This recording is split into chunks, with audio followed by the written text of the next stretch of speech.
2 de maio de 2008. Grande maioria, assim como eu também, até hoje de manhã não vai saber nada do que essa data significa. Mas foi o dia que estreou o filme, do qual eu acompanhei toda a saga, mas foi o primeiro filme dessa saga. Foi o dia que estreou o filme do Homem de Ferro. Naquela época ninguém poderia imaginar o que isso ia dar. Mas o fato é que foi a partir daquele filme, a Marvel, uma empresa que estava numa situação financeira bem complicada, estava passando por uma recuperação judicial, deu início a uma saga de 22 filmes que foram lançados num período de 11 anos, tirando aquela empresa do buraco e transformando nesse gigantesco universo que a gente viu mais recentemente. Principalmente acredito que a minha geração acompanhou bem de perto isso. Ela fez algo inédito na história do cinema, que foi fazer com que esses 22 filmes se concatenassem em uma história única. Eu tive a oportunidade de acompanhar, como eu já disse, boa parte desse processo, vendo quase todos os filmes no cinema.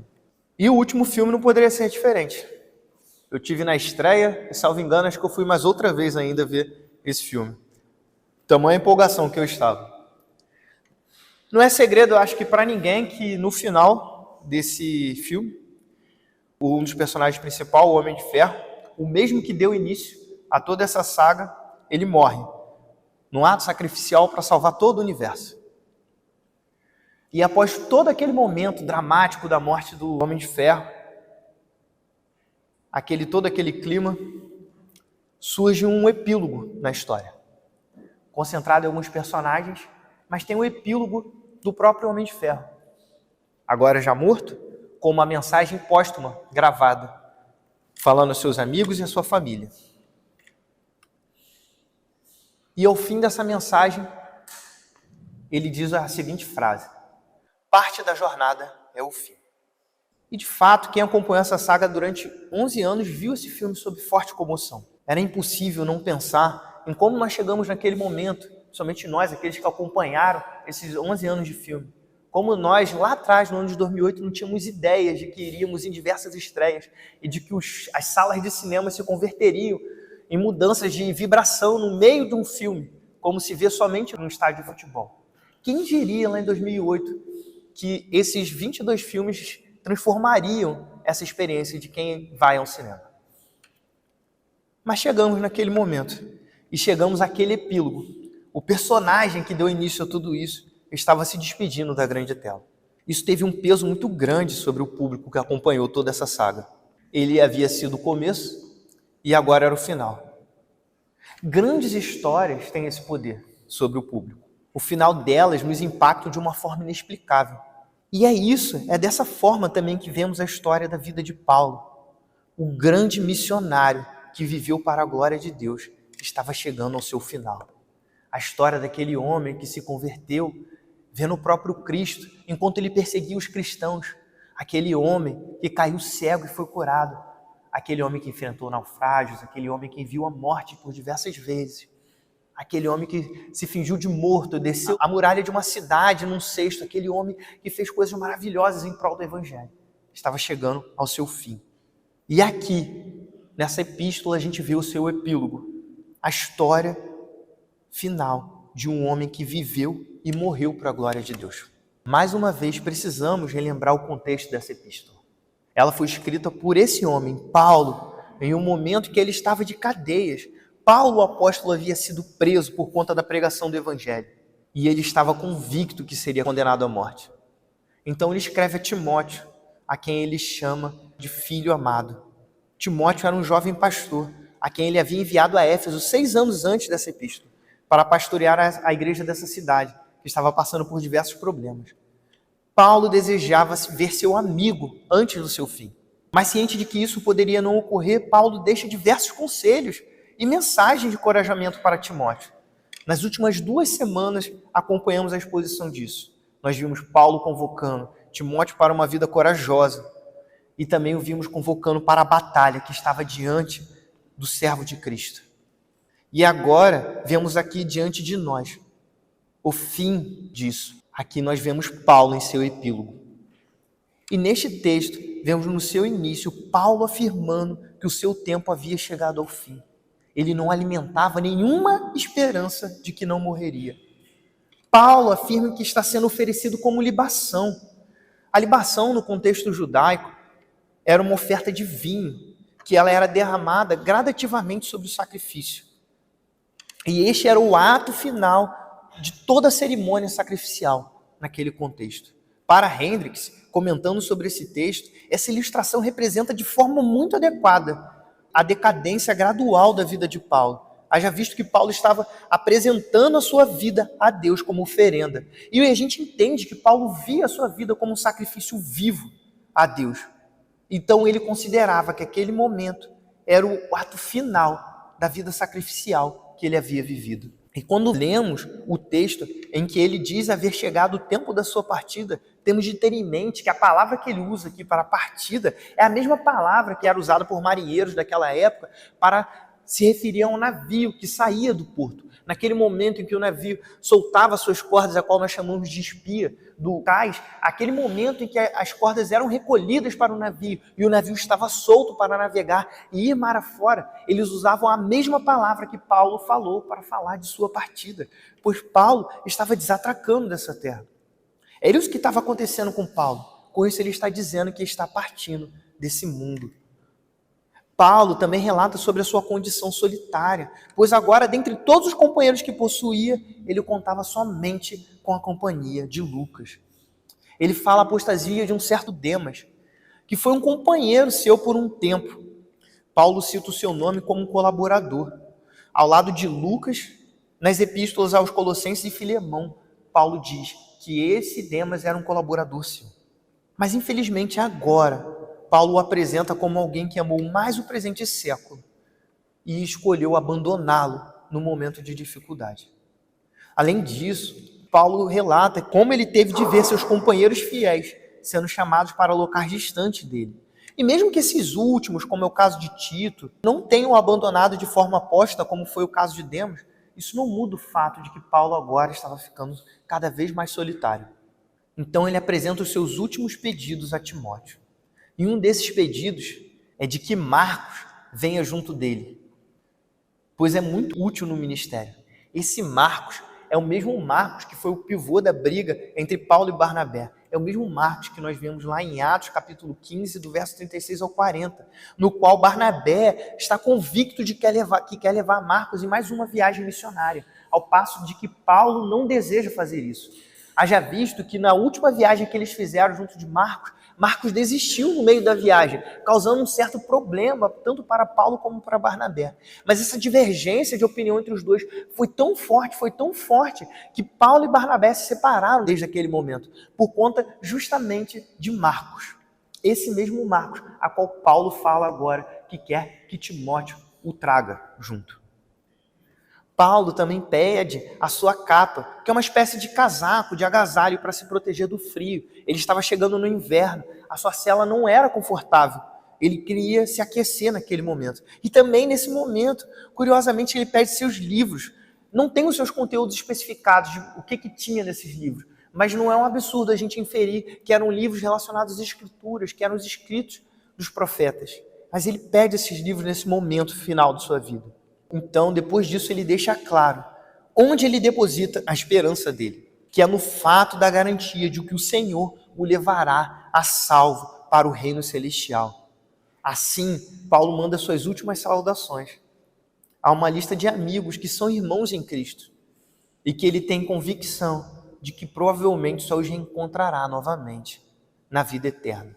Após isso, ele encerra a sua carta, como de costume, destacando a maravilhosa graça do nosso Senhor Jesus. Em seu último documento, a sua última fala, a sua última frase é: a graça esteja com vocês.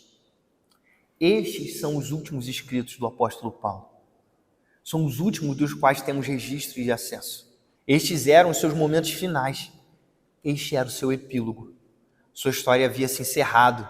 Ele havia concluído o bom combate. O ocaso da sua vida se apresentava diante dele.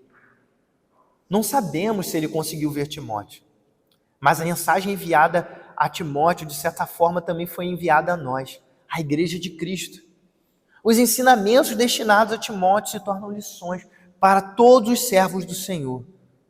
Hoje nós veremos as lições do epílogo de um homem de Deus, de um cristão, de alguém que serviu o Senhor até o final. As últimas palavras de um servo de Deus sempre têm muita força sobre os seus ouvintes. Quem nunca se emocionou a ler nas biografias dos grandes santos de Deus as suas últimas palavras? Então ouçamos com atenção o que o Senhor tem a nos dizer através do epílogo da vida de Paulo. A primeira coisa que vemos aqui é a sua patente convicção de que a morte se aproxima. Não resta dúvidas. Paulo escreve este texto vendo a morte à sua frente. Ele quase poderia tocar. Como já falamos antes, ele seria entregue como libação. Era o fim da sua vida. A vida que ele viveu de forma sacrificial caminhava agora para o fim. Ele estava de partida, ele estava desatracando dessa terra e indo rumo a Cristo. E sabe como Paulo ficou diante dessa verdade? Que estava ali à sua frente. Ele ficou em paz, porque, meus irmãos, a morte não era uma ameaça para ele. Ele falou com tranquilidade. Ele sabia que estava acabando, mas ele sabia para onde ele estava indo. A morte não é uma ameaça para os crentes. A morte não é uma ameaça para nós. Recentemente, nós recebemos a notícia da morte do reverendo Timothy Keller, da Igreja Presbiteriana Redeemer, em Nova York. Um pastor com dezenas de livros publicados, dos quais aqui eu sei que muitos dos que estão aqui presentes já leram pelo menos um desses livros. Ele era um grande homem, um grande servo de Deus. Mas fazia um tempo que ele estava lutando contra o câncer, um câncer de pâncreas. E quando agora, recentemente, ele estava no hospital, ele recebeu a notícia de que não havia mais o que fazer por ele. Os médicos lhe deram alta e simplesmente ofereceram tratamentos paliativos. Em outras palavras, o enviaram para casa para que ele morresse confortavelmente ao redor dos seus. Nesse momento, em que o reverendo Timothy estava ciente da sua morte, em seu lar, ele disse o seguinte: sou grato pelo tempo que Deus me deu, mas estou pronto para ver Jesus. Mal posso esperar para ver Jesus. Me leve para casa. A morte, ela não é o nosso fim. Ela é parte da nossa caminhada até Cristo. Ou nós o vamos encontrar em seu retorno, e estaremos vivos para ver esse dia, ou em nossa partida até Ele. Se Cristo não voltar antes da nossa morte, esse é o caminho natural que todos nós vamos passar. Tim Keller, ele estava pronto para partir. E quando lemos o texto de Paulo, percebemos que ele também estava. Paulo não chega ao fim ressentido, desanimado, achando que poderia ter vivido mais, que a vida deveria ter sido mais fácil. Ele chega confiante que viveu a vida que Cristo tinha para ele. E essa vida não foi uma vida fácil, ela não foi uma feira de vaidade, nem um parque de diversões, mas um combate renhido. Não é à toa que ele chama de bom combate. Ele não chama de bom combate na ideia de um combate fácil. Ele chama na ideia de um combate intenso. A vida havia sido um bom combate. Quando ele afirma que ele completou a carreira, a figura que ele tem em mente é uma prova de obstáculos. É disso que Paulo está falando. O seu próprio fim está sendo em uma cadeia úmida e fria, abandonado. E ainda assim, ele mantinha sua mente firme em Cristo nosso Senhor. Paulo sabia o que estava diante de si. O que estava diante dele era a coroa da justiça, que à luz de outras passagens sabemos que significa a vida eterna. Paulo sabia a recompensa que o esperava. Ele também sabia que não era algo exclusivo para ele. Ao que ele declara, não somente a mim, mas também a todos os que amam a sua vinda. Eis aí o segredo do motivo para o crente não temer a morte. Todo aquele que ama a vinda do Senhor sabe que receberá a coroa de justiça. Todo aquele que ama a vinda do Senhor sabe que receberá a vida eterna. Meus irmãos, eu gosto muito da designação crente para definir aqueles que são servos de Cristo. Eu gosto que nós sejamos chamados de crente. Eu sei que recentemente na história a palavra crente ela é muito carregada por um cristão caricato, por um protestante caricato, pelo aquele cristão que faz coisas que o mundo define que fazemos, mas de fato não é o como vivemos, mas é aquela imagem de alguém de terno e gravata, com Bíblia embaixo do braço, que não se comunica com as pessoas, alguém atarracado, que não se comunica, que não fala. Mas eu gosto dessa designação crente, porque é de fato o que nós somos. Nós somos todos crentes, nós cremos. é uma palavra bonita para se definir. Algo que eu acho que nós não deveríamos ter vergonha. Mas eu me pergunto, vocês sabem no que nós cremos? No que nós somos crentes? Nós somos crentes no Evangelho. E essa afirmação vinda de Paulo, os que amam a sua vinda, é a cereja do bolo do Evangelho. Paulo não fala sobre os que amam o nascimento de Cristo, ou amam a morte de Cristo, ou amam a ressurreição. É sobre os que amam a sua vinda. Meus irmãos, a notícia do Evangelho é de que estávamos condenados em nossos pecados. Nós estávamos mortos. Nós estávamos perecendo, caminhando para a morte com os nossos próprios pés, caminhando por vontade, correndo em direção ao abismo. Mas Deus, nosso Pai, soberanamente envia o seu Filho para nos salvar. E o Deus Filho vem. Ele se humilha, ele se rebaixa ao nosso lugar. Ele se torna homem e vive uma vida santa e perfeita. Ele é condenado pelo bem que ele fez. Ele sobe numa cruz e ele morre. E ele não somente morre, ele assume os nossos pecados sobre si. Ele morreu para nos libertar da condenação e da morte e do pecado. Mas ele não permanece morto. A morte não o pôde reter. E ao terceiro dia ele ressuscita. Mas a história não termina aí. Ele sobe aos céus. Mas esse também não é o fim. A história termina no fato de que ele vai voltar para nos levar. Meus irmãos, ainda vivemos o Evangelho. O Evangelho não é uma história sobre o que aconteceu, é uma história sobre o que vai acontecer. Cristo vai voltar. Anunciar o Evangelho sem anunciar a volta de Cristo é anunciar um Evangelho incompleto e sem esperança. Paulo disse em 1 Coríntios que se a nossa esperança em Cristo se limita apenas a esta vida, somos pessoas mais infelizes deste mundo. Nós não tememos a morte, pois ela não tem poder sobre nós. Cristo venceu a morte e nos deu vida. Nós amamos a vinda e quando Ele vier, nós juntos de Paulo, de Tim Keller e de todos os servos do Senhor, receberemos a coroa de justiça, que é a vida eterna. Nós amamos a vinda do nosso Senhor. No epílogo de Paulo, nós também aprendemos, como podemos observar a partir do verso 9.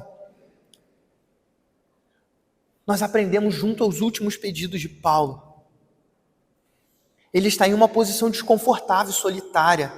Ele viu um amigo abandoná-lo. Precisou deixar que outros fossem ao campo para continuar a obra da qual ele havia participado. E só Lucas estava com ele agora. Então não é de se estranhar que o seu primeiro pedido é para que Timóteo venha logo ao seu encontro. Ele diz: empenhe-se por vir até aqui o mais depressa possível. O curioso aqui é o pedido que ele faz em relação a Marcos. Não é o pedido de celeridade de Timóteo, mas o pedido em relação a Marcos. Nos chama muita atenção.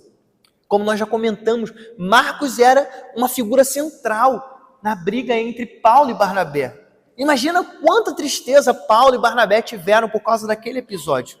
E infelizmente na vida dos crentes também ocorrem esses eventos. A gente não está falando de um Paulo pré-conversão ou de um Barnabé pré-conversão. Eram dois grandes homens de Deus brigando de tal maneira que pararam de andar juntos. Infelizmente, ainda somos assediados pelo pecado e muitas vezes não temos paciência para lidar com a situação como nós deveríamos dar. Mas esse também não é o final da história entre Paulo e Barnabé. Diversos outros textos dão a entender que essa amizade foi reatada. Provavelmente eles não andaram juntos, mas Paulo cumprimentava Barnabé e elogiava Barnabé ainda. Mas infelizmente eles haviam passado por isso. E agora, muitos anos depois, vemos Paulo preso e prestes a morrer, pedindo para ver Marcos, a quem ele define como alguém muito útil para o ministério. Pouco antes desse pedido, é o que vemos Paulo falando de Demas. Demas, aquele que o havia abandonado. Mas era o Demas que também, no meio da carreira de Paulo, era alguém a quem ele considerava muito, alguém que ele elogiava também no final de suas cartas, era alguém que ele cumprimentava. Era esse Demas, que ele falava: esse é um cooperador meu. Agora o tinha abandonado. Provavelmente, enquanto Paulo escrevia essas cartas aos Colossenses e a carta a Filemão, enquanto Demas era um colaborador seu, Paulo não pensava naquele momento que no final da sua vida esse Demas o abandonaria. Um colaborador que esteve com ele durante a primeira prisão. Quem poderia imaginar que esse homem, no fim da vida de Paulo, amaria mais o presente século do que ficar com seu amigo? Mas foi isso que aconteceu. Paulo ele não podia imaginar isso naquela época. Mas também Paulo não podia imaginar que Marcos, aquele jovem que foi o motivo da briga entre ele e seu amigo Barnabé, ele não poderia imaginar que esse jovem, no final de sua vida, era um dos rostos que ele desejaria ver. A gente não sabe como são as coisas da vida. A nossa vida, ela é muito dinâmica. Poucas coisas são estáticas e constantes no nosso dia a dia. E quando a gente adiciona o poder transformador do Espírito Santo como variável a essa questão, tudo fica ainda mais incerto. Vocês sabem por que Paulo havia se chateado com Marcos? Porque Marcos, a expressão que é usada é os havia abandonado. Marcos havia abandonado a Paulo e Barnabé naquela primeira viagem missionária. E esse Marcos que havia abandonado Paulo e Barnabé era o mesmo Marcos a quem Paulo, agora abandonado por todos, desejava ver. Porque a vida de Marcos havia sido transformada. Ele não era mais aquele que abandonava. Não existe limite para o poder de Deus. Deus faz coisas que nós não podemos pensar, coisas que nós não podemos imaginar. Um dos últimos pedidos do apóstolo Paulo nos mostra como Deus transforma corações, como Deus transforma situações, como Deus transforma os relacionamentos. Mas esse não é o nosso poder, esse é o poder de Deus, é o poder do Espírito Santo. É Ele quem faz isso. Às vezes, em meio a esses tipos de crise, nós ficamos desanimados, em meio a esses tipos de conflito, nosso coração se entristece, a desesperança nos toma o coração. Eu, particularmente, eu sou consumido por briga entre irmãos de uma forma que eu fico abalado. Mal, isso me consome de uma maneira que eu não sei dizer. Mas, muito recentemente, eu fui confrontado com esse texto e eu aprendi, por meio dele, que nós não sabemos o fim das coisas, mas que eu posso confiar no meu Senhor e Salvador. E que o sangue de Cristo tem poder para reconciliar aquilo que não conseguimos por mãos humanas. Não conhecemos o fim da história, não conhecemos o final das coisas. Mas como canta o nosso amado irmão Estênio Márcio, a minha vida é obra de tapeçaria, é tecida de cores alegres e vivas, que fazem contraste no meio das cores nubladas e tristes. Se você olha do avesso, nem imagina o desfecho. Nós podemos confiar nesse grande tapeceiro, que é o nosso Deus Pai. Ele cuida da nossa história. E Ele transforma coisas que nesse momento da nossa vida a gente não pode imaginar. Deus pegou aquele homem que foi um causador de briga, que era alguém que o havia abandonado, transformou aquela vida e o tornou em alguém útil para o Evangelho, para Paulo. E não somente isso, existiam muitos que eram úteis no ministério para Paulo, mas Paulo pediu para ver Timóteo e Marcos. Marcos era um dos nomes que ele queria ver antes de morrer. Deus faz essas coisas. Nós não podemos esquecer disso. Deus é poderoso. Outro ponto a se destacar são os pedidos de Paulo em relação à sua capa e seus livros. Ele sabia que a sua morte era certa, mas isso não abalou nem um pouco. Ele continuou a viver a sua vida comum e a cuidar dos poucos dias que ainda possuía.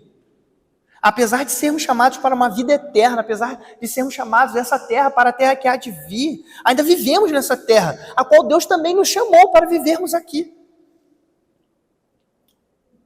Além disso, nós não sabemos nem a hora, nem o dia em que o Filho retornará.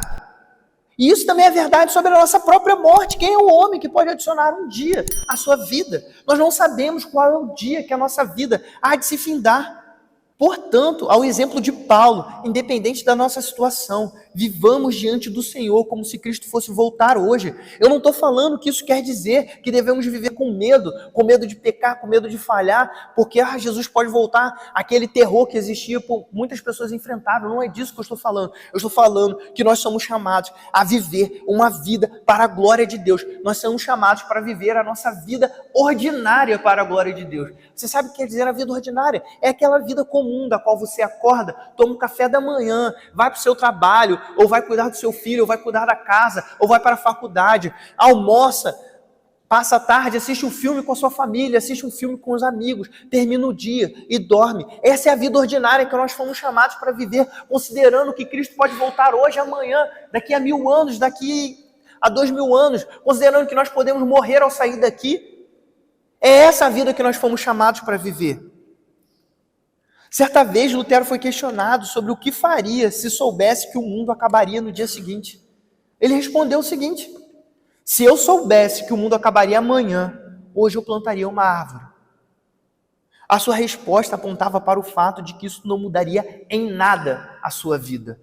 Ele continuaria vivendo para a glória de Deus, neste mundo que pertence a Deus. Se por acaso você fosse informado que Jesus retornaria amanhã, existiria algo em sua rotina que você sentiria necessidade de mudar, você sentiria necessidade imediata de abandonar aquilo, de transformar aquilo? Se a sua resposta for sim, isso quer dizer que provavelmente você está vivendo a sua vida de uma forma errada.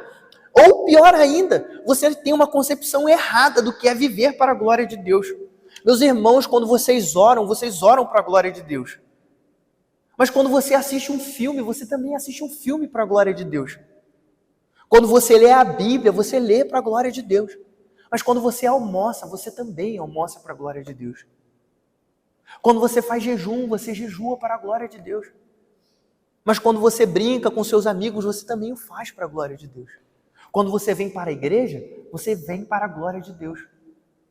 Mas quando você vai no shopping comprar uma roupa que você está precisando, você também o faz para a glória de Deus.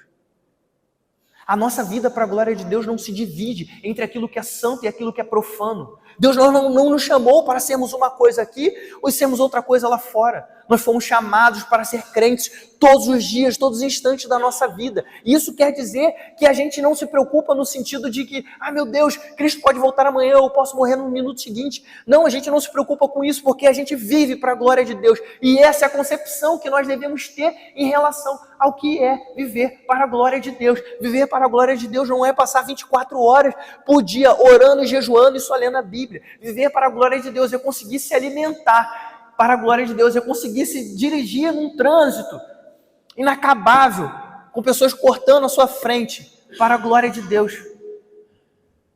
É ouvir coisas que você não gostaria de ouvir e ainda assim continuar firme para a glória de Deus. Esse é o chamado para o qual nós recebemos. Paulo sabia que o seu tempo na terra estava acabando. E ele simplesmente pediu um casaco e alguns livros. Sabendo que o tempo poderia acabar pouco tempo depois. Ele poderia receber o casaco num dia e morrer no dia seguinte. Poderia não dar tempo dele ler um parágrafo dos livros que ele assim o solicitava. Mas foi simplesmente o que ele pediu. O que nós pediríamos, meus irmãos? Nós continuaríamos viver na nossa vida comum? Existe uma música que fala que é viver como se não houvesse amanhã. E se você parar para pensar, na verdade não há.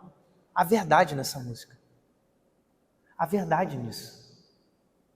Se você parar para pensar, você não consegue garantir o seu próximo minuto. Vivamos para a glória de Deus, cada instante da nossa vida. Nós também aprendemos mais ainda no epílogo da vida de Paulo. A partir do verso 16, mais uma vez, ele demonstra onde está a sua esperança. Ele não teve defensores no seu julgamento. Ele disse que todos o abandonaram. Essa palavra parece muito comum no vocabulário de Paulo. Todos o abandonaram. Abandonado. Sim, muitas vezes por homens. Mas por Deus jamais. E aqui não foi diferente. Ele prontamente relata que, ainda que abandonado, o Senhor esteve ao seu lado e o revestiu de forças. E essas forças não eram simplesmente para ele suportar a pena que lhe seria imposta, ou suportar a sensação de abandono. Não, meus irmãos. A força a qual Paulo recebeu foi para fazer o que ele havia feito desde a sua conversão. Paulo foi fortalecido para pregar o Evangelho. E não somente isso, meus irmãos, ele estava sendo preso como um inimigo político do Império de Roma, justamente porque ele pregava o Evangelho. E agora, no momento da sua audiência, ele realiza a mesma prática que o jogou ao cárcere, a mesma prática que o está empurrando para a morte. Paulo não se acovarda, ele não faz isso na sua própria força, ele faz isso porque ele é fortalecido pelo Senhor. Ele faz isso confiante no poder de Deus, porque ele sabia que a mensagem do Evangelho é poderosa para salvar. Então, naquele momento de audiência, da audiência que definiria, que estava começando a definir o seu destino, a sua maior preocupação não era em salvar a sua própria vida, mas era proclamar o Evangelho, ali diante dos seus algozes, para os salvá-lo da morte eterna. Paulo, em seus momentos finais, não procurou se defender, ele procurou proclamar o Evangelho salvador, o Evangelho completo. Como Paulo, nós devemos empenhar a nossa vida na proclamação das boas novas. Paulo fez até o fim e nós somos convocados à mesma prática. Essa foi a máxima preocupação de Paulo durante toda a sua vida. E agora, no final dela, isso não mudou. Nós somos chamados da mesma forma a anunciar o Evangelho, pois o Evangelho salva. E não é só pregar parte dele, é pregar ele como um todo, desde a verdade do homem caído, até o fato milagroso de que Cristo há de voltar dos céus. Talvez essa seja uma mensagem em um mundo racional, ao qual nós estamos inseridos hoje, difícil de falar. Sim, meus irmãos, nós cremos num Cristo que há de voltar, de que há de abrir os céus, de que há de abalar todos os poderes cósmicos. Nós cremos nisso, nós não temos vergonha disso. Nós cremos no sobrenatural. Em um mundo tão científico, em um mundo tão racional, um mundo que quer definir Jesus como um guru, como um mestre, um mundo que está preocupado somente com esse mundo, um mundo que está preocupado simplesmente com o ideal, com uma boa vida, com uma vida bonita de ser vivida. Nós não falamos sobre somente uma vida bonita de ser vivida, uma vida justa, uma vida de abnegação, uma vida que procura fazer o bem para os outros. O nosso Evangelho não é sobre isso, o nosso Evangelho engloba isso. Mas isso só é verdade, porque um dia Cristo vai voltar. O nosso Evangelho é sobre Deus rasgando os céus, enviando o seu Filho mais uma vez, e toda essa terra vendo, e tudo isso onde nós vivemos sendo desconstruídos, e nós indo para uma nova terra e um novo céu. O nosso Evangelho é sobre isso. É sobre isso que nós falamos. Nós não devemos nos envergonhar, porque essa é a verdade. Nós não devemos nos privar dela, nós não devemos nos esquecer dela. Nós vivemos para ela. Meus irmãos, nós estamos caminhando. É para lá. É para lá que nós vamos. O que nós viemos fazer aqui, domingo após domingo. O que vocês vêm fazer aqui, domingo após domingo? O que nós estamos fazendo aqui? Nós não estamos celebrando a morte de um homem numa cruz. Nós estamos celebrando um homem vivo que há de nos buscar. É isso que nós celebramos. Essa é a nossa esperança. Pregar essa mensagem não é um peso. Essa mensagem é a mensagem mais poderosa do mundo.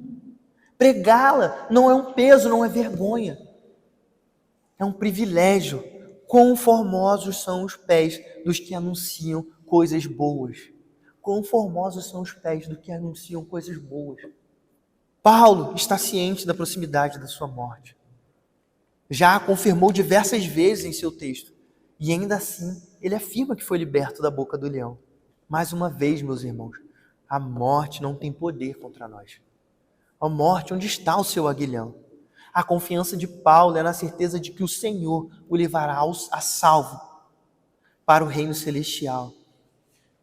Para quem estava com saudade, relembrando o último capítulo do livro do Peregrino, nós vemos o personagem principal, cristão, acompanhado de seu amigo esperançoso, atravessando o rio da morte. Esperançoso atravessa o rio calmamente, mas cristão vê o rio cada vez mais fundo, de maneira que as vagas começam a cobrir a sua cabeça. E ele começa a se desesperar. Ele teme que ele não vai conseguir suportar o caminho. Ele teme perecer.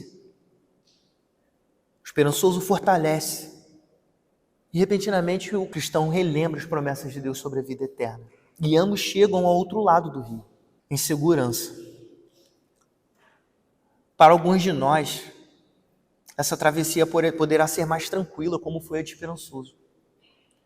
Para outros, talvez naquele momento, sejamos acometidos de medo e temor, e os vagalhões do rio da morte nos cubram a cabeça também. E temamos. Mas em nenhum desses casos nós seremos abandonados pelo aquele que nos salvou. Deus, o nosso Senhor, há de nos levar em segurança ao nosso lar celestial. Nós, de fato, podemos passar pelo rio da morte, mas de forma alguma os filhos de Deus, aqueles por quem Cristo morreu, perecerão. Essa é uma promessa verdadeira. Nenhum de nós há de se perder. No epílogo de Paulo, em seu adeus, ainda continuamos a aprender. A partir do verso 19, temos uma lista com 9 nomes. Cada um deles possuía uma história com Paulo. Alguns estão brevemente relatados nas Escrituras, outras histórias só estão nos corações daqueles que viveram. Eles têm apenas os seus nomes citados ali. Aqui vemos o nome Prisca e Áquila. Este foi um casal com quem Paulo morou durante o seu tempo em Corinto. Também temos a casa de Onesíforo, que, como nós já vimos na própria epístola de 2 Timóteo, foi uma casa que apoiou muito Paulo durante esse período de última cadeia. Também vemos Erasto. Erasto era um amigo que, junto de Timóteo, acompanhou Paulo em sua terceira viagem missionária. Nós também temos Trófimo, que havia acompanhado Paulo em sua última viagem a Jerusalém. Os outros nomes, como Eubulo, Prudente, Lino, Cláudio, são bons nomes para a gente colocar nos nossos filhos, né? Eles aparecem apenas aqui. Então não sabemos de qual forma eles se relacionavam com Paulo, mas sabemos que eles eram irmãos preciosos também. A gente não pode ler esse texto sem ter a perspectiva do nosso Senhor Jesus, que disse o seguinte: em verdade lhes digo que não há ninguém que tenha deixado casa, irmãos e irmãs, mãe, pai, filhos ou campos, por minha causa e por causa do Evangelho, que não receba já no presente 100 vezes mais casas, irmãos e irmãs, mães, filhos e campos, com perseguições, e no mundo por vir receberá a vida eterna. Essa é a prova da promessa de Cristo. Paulo deixou tudo, mas não perdeu nada.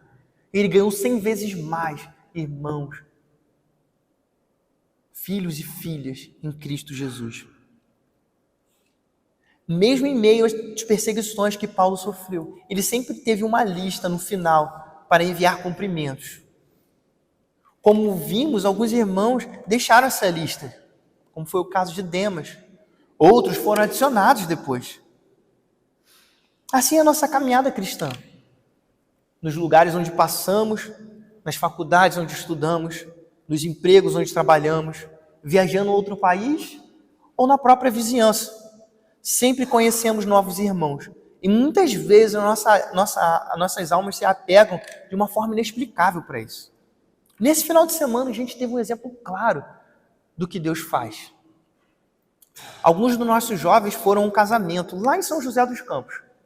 São José dos Campos não é do outro lado do mundo. Mas se você pegar o 624 aqui, ele não vai chegar lá.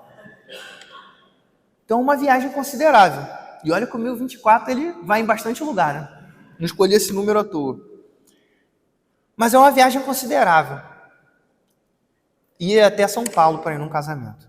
Isso veio de uma amizade que nasceu durante o período de isolamento da pandemia, onde um grupo se reunia pela internet, falavam de coisas do reino, brincavam, viam filmes juntos, cultivavam uma amizade, uma irmandade em Cristo. Às vezes eles ficavam até na alta madrugada, eu acordando de madrugada para ver o meu filho lá, se estava tudo bem, e tinha os inimigos do fim lá ainda, firmes e fortes. Mas eu queria meditar um instante com vocês sobre esse evento. O que vocês acham que tornou isso possível? Foi o isolamento? Foi a internet? A internet facilitou isso porque as pessoas podiam se comunicar. Paulo não tinha internet, mas ele amava o casal Áquila e Prisca, que estavam a uma distância de aproximadamente 1.500 quilômetros de distância. Erasto também estava a essa distância. O próprio destinatário da carta, Timóteo, estava a mais de 1.600 quilômetros de distância, numa época que não tinha carro, que não tinha um meio de transporte fácil para chegar lá. Mileto, onde estava Trófimo, era a 1.800 quilômetros de distância de Paulo. São José está a 350 quilômetros daqui, numa viagem de 4 horas. O que uniu os nossos jovens, a nossa irmã Bia, não foi a internet ou o período de isolamento. Foi a mesma coisa que uniu Paulo a esses irmãos, que ele provavelmente não os via há um bom tempo.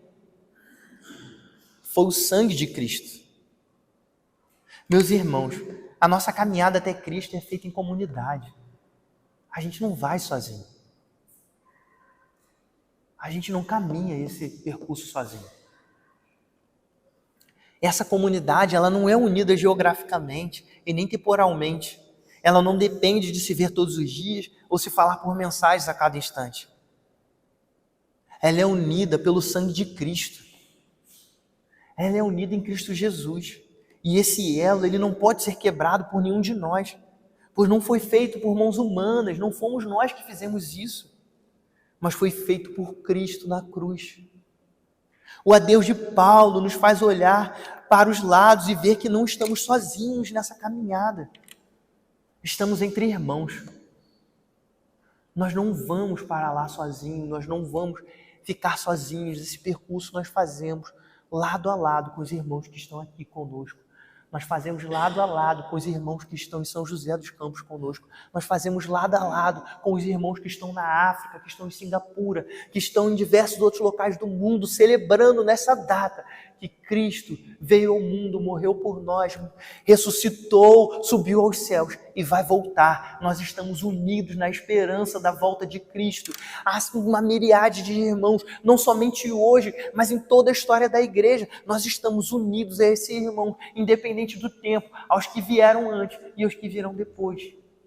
Essa caminhada não é feita sozinha. Ela não depende de nada do que possamos inventar, porque ela depende exclusivamente do sangue de Cristo. Essas foram as últimas palavras do apóstolo Paulo que foram registradas. E aprove a Deus que elas chegassem até nós. Um dia, a não ser que Jesus volte antes, também estaremos frente a frente com a morte. O nosso epílogo também estará patente para nós. Talvez isso ocorra de uma maneira mais explícita, como foi o caso de Paulo, como foi o caso do Tim Keller, algo mais noticiado, algo com o qual nós nos prepararemos mais. Talvez ela seja repentina, como uma vez relatou o John Piper sobre sua mãe que morreu num acidente de ônibus. Talvez não dê tempo de nos prepararmos para ela. Mas enfrentaremos esse momento, assim como Paulo enfrentou. Mas as últimas palavras de Paulo não foram lições sobre como encerrar a vida ou como enfrentar a morte. As últimas lições de Paulo foi sobre como viver a vida que temos.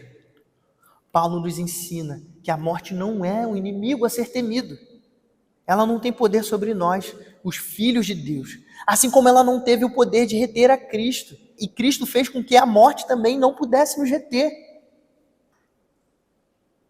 Então podemos viver de forma confiante e sem medo, porque sabemos que a nossa coroa de justiça está guardada por Deus Pai e será entregue na vinda do Filho. Também somos ensinados a confiar no grande tapeceiro, que é Deus nosso Pai. Pois quem de nós vê o começo que pode imaginar o desfecho? Somos ensinados a viver uma vida de anúncio do Evangelho, pois essa mensagem salva vidas. Aprendemos que essa caminhada não é feita sozinha. Deus nos deu milhares de irmãos espalhados pelo mundo, que são unidos a nós pelo sangue de Cristo. Somos ensinados a amar, a vinda do Senhor. Pois essa é a nossa esperança, que garante todo o resto. O desenho que será visto no belo tapete que é a nossa vida não é a nossa morte. O desenho do tapete é Cristo vindo dos céus para nos resgatar. Esse é o desfeito. De fato, o personagem, o Tony Stark, estava certo. Parte da jornada é o fim, mas o nosso fim é Jesus descendo do céu para nos levar para uma nova vida, para a vida eterna. O nosso fim é só o começo. Vamos orar?